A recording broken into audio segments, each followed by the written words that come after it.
السلام علیکم ورحمۃ اللہ وبرکاتہ۔ سامعین، آپ کا ایک بار پھر ہمارے چینل اسلامک ڈائجسٹ میں استقبال ہے۔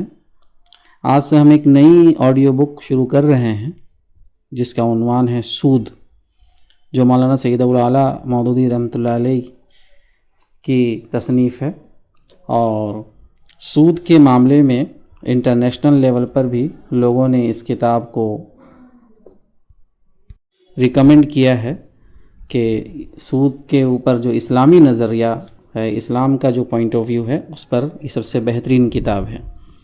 لہٰذا امید کرتا ہوں کہ اس سے ہمارے سامعین کو بہت فائدہ ہوگا اور وہ سود کے معاملے میں اسلامی نظریہ کو سمجھ پائیں گے۔ اس آڈیو بک میں خاص بات اب سے یہ بھی رہے گی، انشاءاللہ آپ کے فیڈ بیک کے اکارڈنگ ہم نے ایک چینجز لایا ہے، وہ یہ کہ چونکہ اردو بہت سے ہمارے جو قارئین ہیں، جو سامعین ہیں، ان کو ٹف اردو سمجھ میں نہیں آتی ہے، تو ہم کوشش کریں گے کہ جو ٹف ورڈ ہے اس کا میننگ انگریزی میں یا تھوڑا آسان کر کے اس کو بیچ میں بتا دیا جائے تاکہ سمجھنے میں ایک آسانی ہو، اور کوشش یہ بھی ہوگی کہ کسی پیراگراف میں اس میں کچھ باتیں سمجھانے کے طور پر بھی ایڈ کر دی جائے۔ تو امید کرتا ہوں کہ ہماری یہ ایک نئی کوشش، نئی جو ایڈیشن ہے وہ آپ کو پسند آئے گی۔ تو چلیے بنا وقت ضائع کیے آگے بڑھتے ہیں اور شروع کرتے ہیں۔ بسم اللہ الرحمن الرحیم۔ دیباچہ، یہ کتاب میرے ان مضامین کا مجموعہ ہے جو میں نے 1936 سے 1960 عیسوی تک مختلف زبانوں میں سود کے موضوع پر لکھے ہیں۔ اس سے پہلے سود کے نام سے میری ایک کتاب 2 جلدوں میں طبع ہوئی تھی، یعنی پرنٹ ہوئی تھی، لیکن اس کی اشاعت یعنی پبلشنگ ایسے حالات میں ہوئی کہ مجھے نہ اسے باقاعدہ مرتب کرنے کا موقع ملا اور نہ میں اس کی ترتیب درست کر سکا۔ اس لیے عام ناظرین کو چاہیے اس میں کچھ کام کا مواد ملا ہو، مگر وہ منتشر صورت میں یعنی اسکیٹرڈ تھا پورا۔ اب میں نے اس کتاب کو 2 مستقل کتابوں کی صورت میں نئے سرے سے مرتب کر دیا ہے۔ ان میں سے پہلی کتاب ہے اسلام اور جدید معاشی نظریات، دوسرے کا نام ہے سود، جو کہ ان تمام مضامین پر مشتمل ہے، یعنی وہ جو ایسیز لکھے گئے تھے ان پر مشتمل ہے جو اب تک میں نے اس موضوع کے بارے لکھے ہیں۔ امید ہے کہ اس نئی صورت میں یہ کتاب ان لوگوں کے لیے زیادہ مفید ہوگی جو اس مسئلے کو سمجھنا چاہتے ہیں۔ اس کے آخر میں 3 ضمیمیں یعنی اپینڈکس جو کتاب کے آخر میں ہوتی ہے اسے بھی شامل کر دیے گئے ہیں۔ ایک ضمیمہ اس مراسلت پر یعنی کورسپونڈنس پر مشتمل ہے جو میرے اور سید یعقوب شاہ صاحب جو کہ سابق ایڈیٹر جنرل حکومت پاکستان کے درمیان تھی وہ ہے۔ اس میں ان لوگوں کے دلائل پوری طرح آ گئے ہیں جو شخصی حاجات کے قرض اور بارآور اغراض کے قرض میں فرق کر کے حرمت سود کے حکم کو صرف پہلے قسم کے قرضوں تک محدود رکھنا چاہتے ہیں۔ یعنی بعض لوگ یہ مانتے ہیں کہ اگر انڈیویجول کسی کو بہت نیڈ ہے تو وہ قرض لے سکتے ہیں اور اس میں سود جائز ہے، اور باقی تمام چیزوں میں سود کی جو حرمت ہے وہ جائز رہے گی۔ تو اس پر وہ مولانا کہہ رہے ہیں۔ ان کے جواب میں جو کچھ میں نے عرض کیا ہے اس کو پڑھ کر ناظرین خود رائے قائم کر سکتے ہیں کہ ان دلائل کی بنیاد پر بارآور اغراض کے قرضوں پر سود کو حلال کرنے کی کوششیں کہاں تک صحیح ہے۔ دوسرا ضمیمہ یعنی اپینڈکس میرے اس مقالے پر مشتمل ہے جو میں نے ادارہ ثقافت اسلامیہ لاہور کی ایک مجلس مذاکرہ میں سود کے موضوع پر پیش کیا تھا۔ اس میں اس مسئلے کے قریب تمام اہم پہلوؤں پر ایک جامع بحث ناظرین کے سامنے آ جائے گی۔ تیسرا مضمون مولانا مناظر احسن گیلانی مرحوم کے 2 مضامین اور میری طرف سے ان کے جواب پر مشتمل ہے۔ اس میں اگرچہ عنوان بحث یہ ہے کہ مذہب حنفی کی رو سے دارالحرب میں سود کے جواز کا مسئلہ بیان کیا جاتا ہے، اس کی صحیح تعبیر کیا ہے، لیکن اس ضمن میں اسلام کے دستوری اور بین الاقوامی یعنی انٹرنیشنل قانون پر بڑی اہم بحثیں آ گئی ہیں جو معاشیات کے علاوہ قانونی مسائل سے دلچسپی رکھنے والوں کے لیے بھی انشاءاللہ مفید ثابت ہوں گی۔ ابوالعلا، لاہور، 23 جولائی 1960 عیسوی۔ تمہید یعنی انٹروڈکشن۔ عام طور پر سود کے متعلق اسلامی قانون کے احکام کو سمجھنے میں جو غلطی واقع ہو رہی ہے اس کی اصلی وجہ یہ ہے کہ اس زمانہ میں وہ معاشی نظام یعنی جو اکنامک سسٹم تھا جس کو اسلام نے قائم کیا تھا وہ درہم برہم ہو چکا ہے، یعنی ابھی ختم ہو چکا ہے۔ اس کے اصول و نظریات بھی دلوں سے محو ہو گئے ہیں، جو پرنسپلز تھے، وہ جو تھیوریز تھے وہ محو ہو گئے، ختم ہو گئے، اور ہمارے گرد و پیش یعنی آس پاس کی دنیا پر ایک ایسا نظام پوری طرح حاوی ہو گیا ہے جس کی بنیاد سرمایہ داری یعنی کیپٹلزم کے اصولوں پر رکھی گئی ہے۔ یہ سرمایہ دارانہ نظم معیشت، یہ جو کیپٹلزم ہے، نہ صرف عملاً ہم پر محیط ہے یعنی پریکٹیکلی ہم پر یہ کنٹرول نہیں کیا ہوا ہے، بلکہ ہمارے دل اور دماغ پر بھی اس کے اصول و نظریات، پرنسپلز اینڈ تھیوریز چھا گئے ہیں۔ اس لیے جب کسی معاشی مسئلہ پر یعنی اکنامک ایشوز پر ہم نظر ڈالتے ہیں تو ہمارا نقطہ نظر وہی ہوتا ہے جو سرمایہ داری کا نقطہ نظر ہے، یعنی ایک کیپٹلسٹ کا ہو سکتا ہے۔ ہماری بحث و تحقیق یعنی ڈیبیٹ اور ہماری جو ریسرچ ہے اس کی شروعات ہی اس طرح ہوتی ہے کہ ہم پہلے معاشیات کے سرمایہ دارانہ نظریات یعنی جو کیپٹلزم جو تھیوریز ہے، جو پرنسپلز ہے، اس کو مان لیتے ہیں، اور اس کے بعد کسی معاشی طریقہ کے جواز و عدم جواز پر گفتگو کرتے ہیں، یعنی پھر جسٹیفیکیشن پر اترتے ہیں۔ لیکن اگر تھوڑی سمجھ سے کام لیا جائے تو یہ بات مخفی نہیں رہ سکتی یعنی چھپی نہیں رہ سکتی کہ تحقیق کا یہ طریقہ یعنی ریسرچ کا یہ جو طریقہ ہے اصلاً غلط ہے۔ اسلام کا نظم معیشت جو اکنامک سسٹم ہے اپنے نظریہ اور اپنے اصول میں سرمایہ داری کی نظم معیشت سے، کیپٹلزم کی نظم معیشت سے بالکل الگ ہیں۔ دونوں کے مقاصد الگ الگ ہیں، دونوں کی روح جدا جدا ہے، دونوں کے مناہج یعنی راستے علیحدہ علیحدہ ہیں۔ اب اگر کسی مسئلہ کے متعلق سرمایہ داری کے اصول و نظریات کو تسلیم کر کے اسلام کے معاشی احکام میں سے کسی حکم پر نظر ڈالی جائے گی تو لا محالہ یا تو وہ بالکل ہی غلط نظر آئے گا، یا اس میں ایسی ترمیم کر دی جائے گی جس سے وہ اسلامی قانون کے اصول سے ہٹ کر بالکل سرمایہ داری کے قالب میں ڈھل جائے گا، اور اس میں نہ اسلامی روح باقی رہے گی، نہ اسلامی قانون کے اغراض و مقاصد اس سے حاصل ہو سکیں گے، اور نہ وہ اپنے جوہر میں حقیقتاً ایک اسلامی حکم ہوگا۔ یہی بنیادی غلطی ہے جس کی وجہ سے سود کے معاملے میں ہمارے جدید معاشی مفکرین یعنی آج کے جو ماڈرن اکنامک کے جو اسکالرس ہیں وہ اسلامی احکام کو سمجھنے اور ان کے اغراض و مصالح کا ادراک کرنے میں ٹھوکروں پر ٹھوکریں کھاتے ہیں۔ اغراض و مصالح یعنی پرپز اینڈ انٹرسٹ، وہ سرے سے یہی نہیں جانتے کہ اسلام کا معاشی نظام کن اصولوں پر قائم کیا گیا ہے، اس کے مقاصد کیا ہیں، اس کی روح کیا ہے، سود کو اس نے کیوں حرام قرار دیا ہے، سودی لین دین کی مختلف اشکال میں علت و حرمت کیا شے ہے۔ یہاں کچھ الفاظ کے میننگ کو نوٹ ڈاؤن کر لے، جیسے کہ اس میں علت و حرمت کہا گیا ہے یعنی کاز اینڈ سینکٹیٹی، اشکال یعنی فارمز، تو اس کی روح کیا ہے، سود کو اس نے کیوں حرام قرار دیا، سودی لین دین کے مختلف اشکال میں علت و حرمت کیا شے ہے یعنی کیا چیز ہے، اور جن معاملات میں یہ علت پائی جاتی ہے ان کو اسلامی نظم معیشت میں کھپا دینے سے کیا قباحت واقع ہوتی ہے۔ ان تمام اساسی امور سے بیگانہ ہو کر، اساسی امور یعنی بیسک افیئرس، تو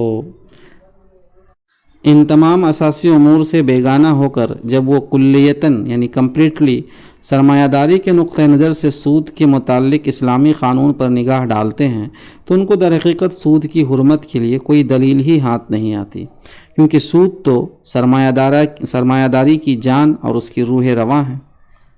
اس کے بغیر سرمایہ داری کا کاروبار چل ہی نہیں سکتا، اور کسی ایسے نظام معاشی کا سود سے خالی ہونا غیر ممکن ہے جس کی پوری عمارت ہی سرمایہ داری کے اصولوں پر قائم ہو۔ لیکن مشکل یہ ہے کہ علمی اور عملی حیثیت سے یہ حضرات اسلام سے منحرف ہو چکنے کے بعد اعتقادی حیثیت سے بدستور اس کے پیرو ہیں یعنی اس کے فالوورز ہیں،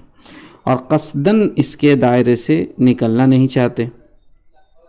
اس لیے عقیدہ کی بندش تو ان کو مجبور کرتی ہے کہ سود کی حرمت سے انکار نہ کرے، مگر ان کا علم اور عمل ان کو مجبور کرتا ہے کہ سود کے متعلق اسلامی احکام کی بندشوں کو توڑ دیں۔ دل و دماغ کی یہ کشمکش ایک مدت سے جاری ہے، اور اب اس میں مصالحت کی آسان صورت یعنی کمپرمائز کرنے کی آسان صورت یہ نکالی گئی ہے کہ اسلامی احکام کی تعبیر اس طرح کی جائے کہ سود ایک اسم بے مسمى ہونے کی حیثیت سے تو بدستور حرام کا حرام رہے، مگر نظام سرمایہ داری میں اس کے جتنے مسمى پائے جاتے ہیں وہ قریب سب حلال ہو جائیں۔ زیادہ سے زیادہ جس چیز کے خلاف ان کو سرمایہ داری کے اصولوں سے کوئی دلیل ہاتھ آتی ہے وہ مہاجنی سود ہے، لیکن اس کو بھی کلیتاً مسدود کر دینے کی کوئی وجہ وہ نہیں پاتے۔ ان کے نزدیک ضرورت صرف اس کی تجدید کی ہے، یعنی اس کو ماڈرنائز کر دے، اور اس سے ان کی مراد یہ ہے کہ سود کی فیصدی شرح ناقابل ادا نہ ہو اور کسی حال میں سود در سود یعنی اضافاً مضاعفتاً تک نوبت نہ پہنچے، یعنی کمپاؤنڈ انٹرسٹ۔ یہ ایک دھوکہ ہے جس میں یہ حضرات بغیر سمجھے بوجھے مبتلا ہو گئے ہیں۔ بیک وقت دو مخالف سمتوں میں سفر کرنے والی کشتیوں میں سے سوار ہونا کسی مرد عاقل یعنی عقل مند انسان کا کام نہیں ہو سکتا۔ اگر بے خبری کی وجہ سے اس نے ایسا کیا بھی ہو تو ہوش مندی کا تقاضا یہ ہے کہ جیسے ہی اس کو اپنی اس غلطی پر تنبہ ہو وہ اپنے لیے دونوں کشتیوں میں سے ایک کو پسند کر کے دوسری کشتی سے فوراً پاؤں کھینچ لے۔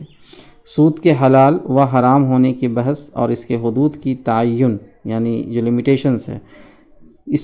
یہ تو بعد کی چیز ہے۔ سب سے پہلے یہ ضروری ہے کہ آپ اسلامی نظم معیشت اور سرمایہ دارانہ نظم معیشت یعنی اسلامک اکنامک سسٹم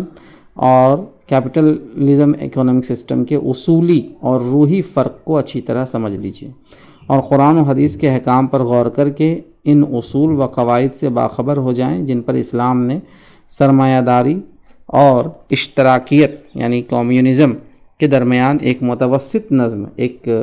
بیچ کا راستہ نظم معیشت قائم کیا ہے۔ اس تحقیق سے آپ پر خود بخود منکشف ہو جائے گا یعنی ریویل ہو جائے گا کہ اسلام جس ڈھنگ پر انسان کے معاشی معاملات کو، اس کے اکنامک لین دین کو نظم کرتا ہے،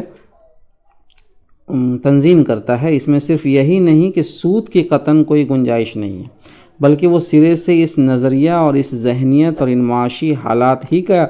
استحصال کر دیتا ہے جن کی وجہ سے سودی معاملات کی مختلف صورتیں وجود میں آتی ہے۔ یعنی سود کا معاملہ آئے ہی نہیں، اس کو ہی اسلام ایسا سسٹم ہی بنا دیتا ہے کہ سود کا معاملہ ہی نہیں آئے گا۔ اس کے بعد آپ کے لیے ناگزیر ہوگا کہ دو راہوں میں سے ایک راہ کا انتخاب کر لیں۔ ایک راہ یہ ہے کہ آپ اسلام کے اصولوں معیشت کو رد کر کے سرمایہ دارانہ نظام معیشت کے اصولوں پر ایمان لے آئیں۔ اس صورت میں آپ کو اسلام کے اصول اور احکام میں ترمیم کرنے کی زحمت ہی نہیں اٹھانی پڑے گی کہ بھائی اسلام کے کچھ پرنسپلز کو چینج کیا جائے، بلکہ آپ کے لیے سیدھا اور صاف راستہ یہ ہوگا کہ اس کے اتباع سے انکار کر دیں۔ دوسری رائے یہ ہے کہ آپ اسلام کے اصول معاشی کو تو صحیح سمجھیں اور سود کو اس کی تمام صورتوں کے ساتھ علی وجہ البصیرت حرام جانیں، مگر سرمایہ دارانہ نظام معیشت میں گھر جانے کے باعث اپنے آپ کو اس حرام چیز سے محفوظ رکھنے میں آپ قاصر پائیں۔ اس صورت میں آپ سود کھانا اور کھلانا چاہیں تو کھائیے اور کھلائیے، کیونکہ ہر گناہ کرنے کا آپ کو اختیار حاصل ہے، مگر ایک مسلمان ہونے کی حیثیت سے یہ جرات آپ کبھی نہیں کر سکتے کہ سود کو حلال کر کے کھائیں یا کھلائیں، اور اپنے ضمیر پر سے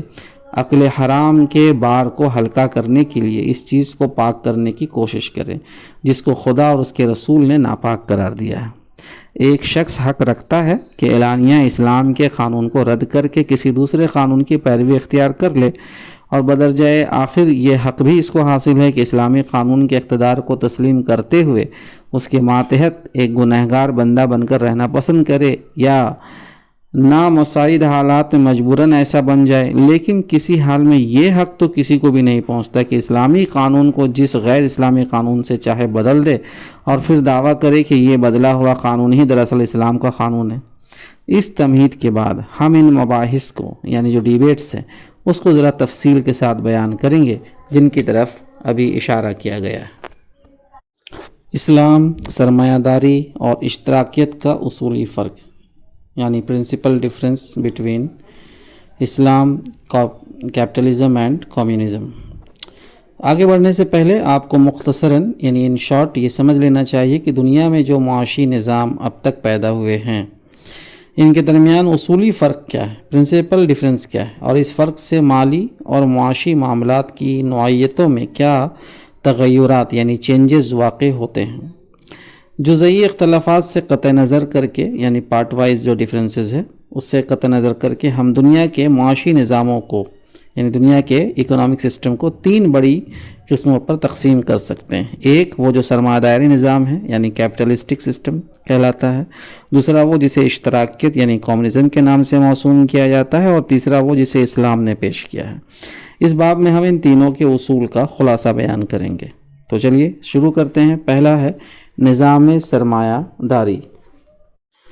یہ نظریہ جس پر قائم ہے وہ صاف اور سادہ الفاظ میں یہ ہے کہ ہر شخص اپنے کمائے ہوئے مال کا تنہا مالک ہے، اس کی کمائی میں کسی کا کوئی حق نہیں، اس کو پورا اختیار ہے کہ اپنے مال میں جس طرح چاہے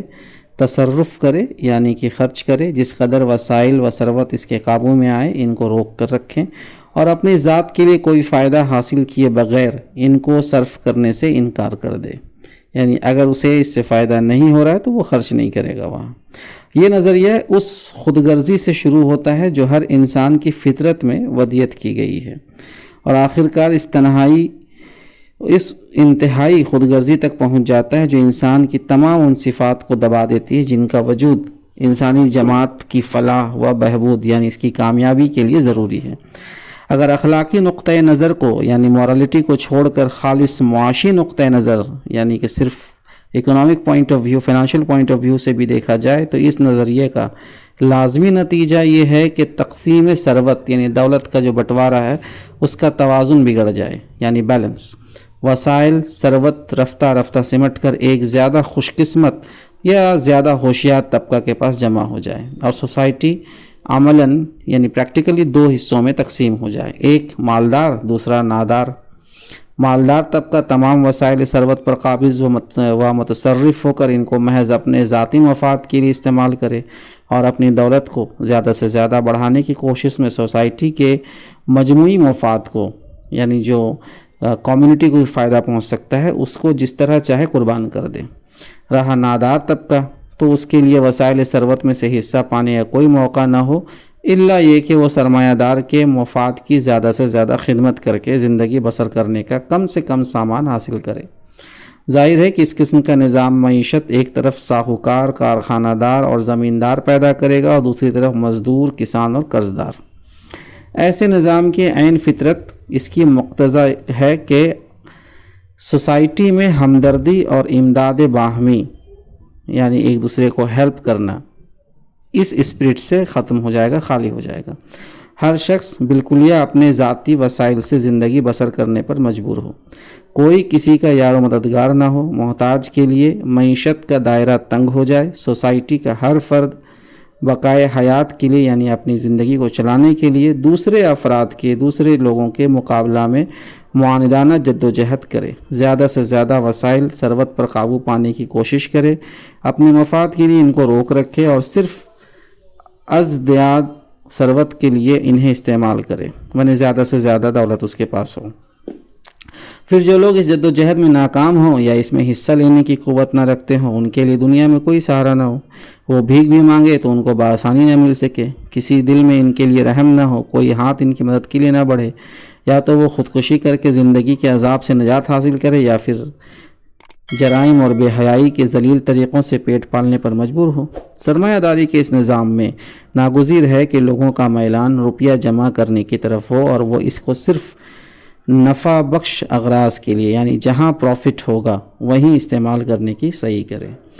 مشترک سرمایہ کی کمپنیاں جو جوائنٹ وینچرز ہوتی ہیں کیپٹلزم میں وہ قائم کی جائیں، بینک کھولے جائیں، پروویڈنٹ فنڈ قائم ہو، انشورنس کمپنیاں بنائی جائیں، امداد باہمی کی جمعیتیں مرتب کی جائیں، اور ان تمام مختلف معاشی تدبیروں میں ایک ہی روح کام کرے، یعنی روپیے سے مزید روپیہ پیدا کرنا۔ خواہ وہ تجارتی لین دین کے ذریعے سے ہو یا سود کے ذریعے سے۔ سرمایہ داری کے نقطۂ نظر سے سود اور تجارتی لین دین کے درمیان کوئی جوہری فرق نہیں ہے، اس لیے نظام سرمایہ داری میں یہ دونوں ایک دوسرے کے ساتھ نہ صرف خلط ملت ہو جاتے ہیں یعنی مکسڈ ہو جاتے ہیں، بلکہ کاروبار کی ساخت میں ان کی حیثیت تانے بانے کی سی ہوتی ہے۔ ان کی یہاں تجارت کے لیے سود اور سود کے لیے تجارت لازم و ملزوم ہے، کسی کو دوسرے کے بغیر فروغ نہیں ہو سکتا۔ سود نہ ہو تو سرمایہ داری کا تار و پودا بکھر جائے۔ نظام اشتراکی یعنی کمیونسٹ۔ سرمایہ داری کے عین مقابل ایک دوسرا نظام معیشت ہے جس کو اشتراکی نظام کہتے ہیں۔ اس کی بنیاد اس نظریہ پر ہے کہ تمام وسائل ثروت سوسائٹی کے درمیان مشترک ہیں، یعنی کامن ہے پوری سوسائٹی کے بیچ، اس لیے افراد کو انڈیویجولز کو فرداً ان پر مالکانہ قبضہ کرنے اور اپنے حسب منشا ان میں تصرف کرنے اور ان کے منافع سے تنہا متمتع ہونے کا کوئی حق نہیں، یعنی ایک انسان کا اپنا کوئی ایسٹ نہیں ہوگا، اپنا کوئی سمپتی نہیں ہوگا، بلکہ جو ہوگا وہ حکومت کی ہوگی۔ اشخاص کو جو کچھ ملے گا وہ محض ان خدمات کا معاوضہ ہوگا جو سوسائٹی کے مشترک مفاد کے لیے وہ انجام دیں گے۔ سوسائٹی ان کے لیے ضروریات زندگی فراہم کرے گی اور وہ اس کے بدلے میں کام کریں گے۔ یہ نظریہ ایک دوسرے ڈھنگ پر معیشت کی تنظیم کرتا ہے، یعنی ایک الگ طریقے سے ایک سسٹم ڈیولپ کر رہا ہے جو بنیادی طور پر نظام سرمایہ داری سے مختلف ہے۔ اس تنظیم میں سرے سے ملکیت شخصی کا وجود نہیں ہے، پھر کہاں اس کی گنجائش ہے کہ کوئی روپیہ جمع کرے اور اس کو بطور خود کاروبار میں لگائے۔ یہاں چونکہ نظریہ اور اصول میں اختلاف ہو گیا، اس لیے مناہج بھی بدل گئے، یعنی ویز بھی چینج ہو گئے۔ نظام سرمایہ داری کا کارخانہ جو چل رہا تھا، بینکنگ، انشورنس، شرکت ہائے اسہامی یعنی جوائنٹ اسٹاک کمپنیز اور ایسے ہی دوسرے اداروں کے بغیر نہیں چل سکتا، لیکن اشتراکیت کمیونزم کی جو ساخت ہے اور اس کے معاشی معاملات میں نہ ان اداروں کی گنجائش ہے نہ ضرورت۔ سرمایہ داری کے مزاج سے سود کو جتنی گہری مناسبت ہے، اشتراکیت کے مزاج سے اس کو اتنا ہی زیادہ شدید ناموافقت ہے۔ اشتراکیت اس چیز کی بنیاد مسمار کر دیتی ہے جس کی بنیاد پر ایک شخص سود لیتا اور دوسرا شخص سود دیتا ہے۔ اس کے اصول کسی شکل اور کسی حیثیت میں بھی سود کو جائز نہیں رکھتے، اور جو شخص ان اصولوں پر ایمان رکھتا ہو اس کے لیے ممکن نہیں کہ بیک وقت اشتراکی بھی ہو اور سودی لین دین بھی کرے، یعنی کمیونسٹ بھی ہو اور سودی لین دین کو سپورٹ کرے۔ یہاں یہ واضح رہے کہ ہم خالص نظریے سے بحث کر رہے ہیں، ورنہ عملاً تو کمیونزم جو سسٹم ہے اس نے روس میں بہت پلٹیاں کھائی ہیں اور اپنے انتہا پسندانہ نظریات جو ایکسٹریمزم ہے اس کو عملی جامہ پہنانے میں ناکام ہو کر وہ سرمایہ داری کے مختلف طریقوں کی طرف عود کرتے چلا گیا، یعنی پھر وہ کیپٹلزم کی طرف ہی بھاگے ہیں۔ چنانچہ اب وہاں ان لوگوں کے لیے جو اپنی ضرورت سے زیادہ معاوضے پاتے ہیں، یہ ممکن ہو گیا ہے کہ اپنی زائد ضرورت آمدنی کو جمع کرے اور اسے بینک میں رکھے اور سود پائے۔ تو آگے بڑھتے ہیں۔ اشتراکیت اور سرمایہ داری ایک دوسرے کے خلاف دو انتہائی نقطوں پر ہے، ایک نارتھ پول ہے تو ایک ساؤتھ پول ہے۔ سرمایہ داری افراد کو ان کے فطری حقوق ضرور دیتی ہے، مگر اس کے اصول و نظریات میں کوئی ایسی چیز نہیں جو افراد کو جماعت کے مشترک مفاد کی خدمت کے لیے آمادہ کرنے والی اور تا بحد ضرورت اس پر مجبور کرنے والی ہو۔ یعنی کوئی شخص کو یہ پریشرائز نہیں کر سکتا ہے کیپٹلزم کہ وہ قوم کے لیے کچھ کرے، بلکہ در حقیقت وہ افراد میں ایک ایسی خود غرضانہ یعنی ایک سیلفشنس ذہنیت پیدا کرتی ہے جس سے ہر شخص اپنے شخصی مفاد کے لیے جماعت کے خلاف عملاً جنگ کرتا ہے، اور اس جنگ کی بدولت تقسیم ثروت کا توازن بالکل بگڑ جاتا ہے۔ توازن یعنی بیلنس۔ ایک طرف چند خوش نصیب افراد پوری جماعت کے وسائل ثروت کو سمیٹ کر لکھپتی اور کروڑپتی بن جاتے ہیں اور اپنے سرمایہ کی قوت سے مزید دولت کھینچتے چلے جاتے ہیں۔ دوسری طرف جمہور کی معاشی حالت خراب سے خراب تر ہوتی چلی جاتی ہے، یعنی ڈیموکریسی کی جو حالت ہے، اس کی اکنامک حالت ہے، وہ خراب سے خراب تر ہوتی چلی جاتی ہے، اور دولت کی تقسیم میں ان کا حصہ گھٹتے گھٹتے بمنزلہ صفر رہ جاتا ہے، زیرو ہو جاتا ہے۔ ابتدا میں سرمایہ داروں کی دولت اپنے شاندار مظاہر سے تمدن میں ایک نظر فریب، چمک دمک تو ضرور پیدا کر دیتی ہے۔ آپ دیکھیں گے کہ کیپٹلزم جہاں ہے، شروع میں تو آپ کو لگے کہ بھائی بہت چمچماتی تمام چیزیں ہیں، مگر دولت کی غیر متوازن تقسیم، جو یہ ان بیلنسڈ ڈسٹریبیوشن ہے دولت کی، اس کا آخری انجام اس کے سوا کچھ نہیں ہوتا کہ معاشی دنیا کے جسم میں دوران خون بند ہو جاتا ہے، یعنی کہ بلڈ سرکولیشن سٹاپ، جس کے اکثر حصے قلت خون کی وجہ سے، بلڈ کی کمی کی وجہ سے سوکھ کر تباہ ہوتے ہیں، اور اعضاء رئیسہ کو خون کا غیر معمولی اجتماع تباہ کر دیتا ہے۔ اشتراکیت اس خرابی کا علاج کرنا چاہتی ہے، یعنی کمیونزم، مگر وہ ایک صحیح مقصد کے لیے غلط راستہ اختیار کرتی ہے۔ اس کا مقصد تقسیم ثروت میں توازن قائم کرنا ہے۔ مقصد تو اس کا ٹھیک ہے کہ دولت کی جو بٹوارہ ہے وہ اس میں بیلنس ہو، اور یہ بلا شبہ صحیح مقصد ہے، مگر اس کے لیے وہ ذریعہ ایسا اختیار کرتی ہے جو در حقیقت انسانی فطرت سے جنگ ہے، انسان کے نیچر سے جنگ کر رہی ہے۔ افراد کو شخصی ملکیت سے محروم کر کے کہ اس کا پرسنل کوئی ایسٹ نہیں ہوگا،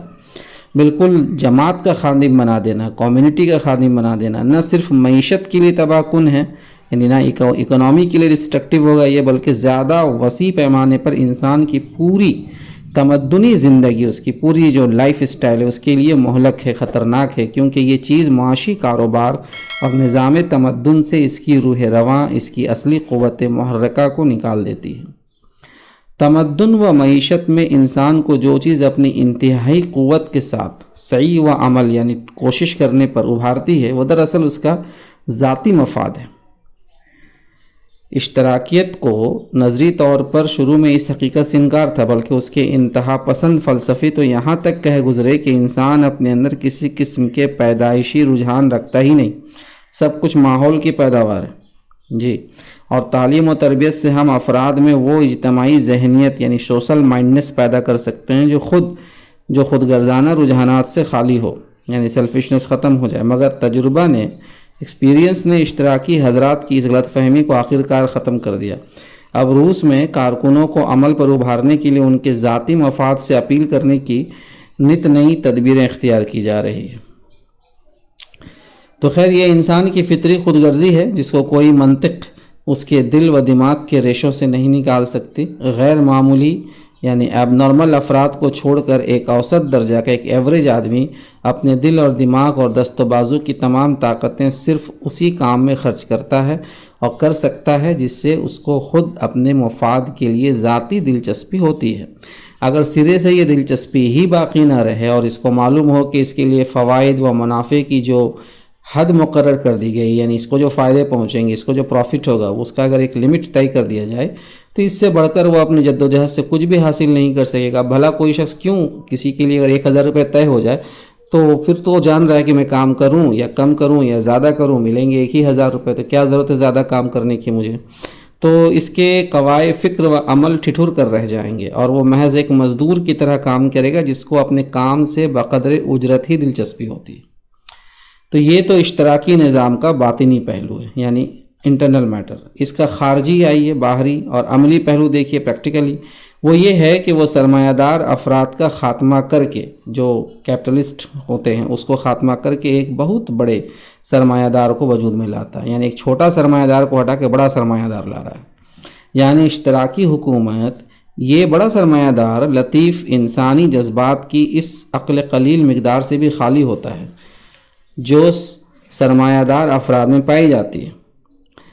وہ بالکل ایک مشین کی طرح افراد سے خدمت لیتا ہے، اور ایک مشین کی طرح پورے استبداد کے ساتھ ان کے درمیان اسباب حیات تقسیم کرتا ہے۔ یعنی اگر ایک آدمی اگر کیپٹلسٹ ہے تو چلیے وہ اس کے اندر ایک ذہن ہے، وہ بیچارہ فیلنگ سے سوچے گا، لیکن جب ایک حکومت ہی پوری سرمایہ دار بن جائے کہ ساری دولت میرے ہی پاس رہے، تو پھر تو وہ ایک مشین کی طرح لوگوں سے کام کروائے گا، اور پھر ان کے درمیان جو دولت کی تقسیم ہوگی وہ بالکل اپنے حساب سے وہ بانٹے گا اس کو۔ اس کے پاس نہ ہمدردی ہے، نہ قدر و اعتراف، وہ انسانوں سے انسانوں کی طرح کام نہیں لیتا بلکہ مشین کے کل پرزوں کی طرح کام لیتا ہے۔ اور ان سے فکر و رائے اور عمل کی آزادی بالکل سلب کر لیتا ہے۔ اس شدید استبداد کے بغیر نظام اشتراکی نہ قائم ہو سکتا ہے نہ قائم رہ سکتا ہے، یعنی یہ اگر نہیں کرے حکومت تو پھر تو مشکل ہے، کیونکہ افراد کی فطرت اس نظام کے خلاف ہر وقت آمادہ بغاوت رہتی ہے۔ اگر ان کو دائماً استبداد کے آہنی پنجہ میں جکڑ کر نہ رکھا جائے، دبا کر نہ رکھا جائے، تو وہ اشتراکی نظم کو دیکھتے دیکھتے منتشر کر دیں گے۔ یہی وجہ ہے کہ آج روس کی سوویت گورنمنٹ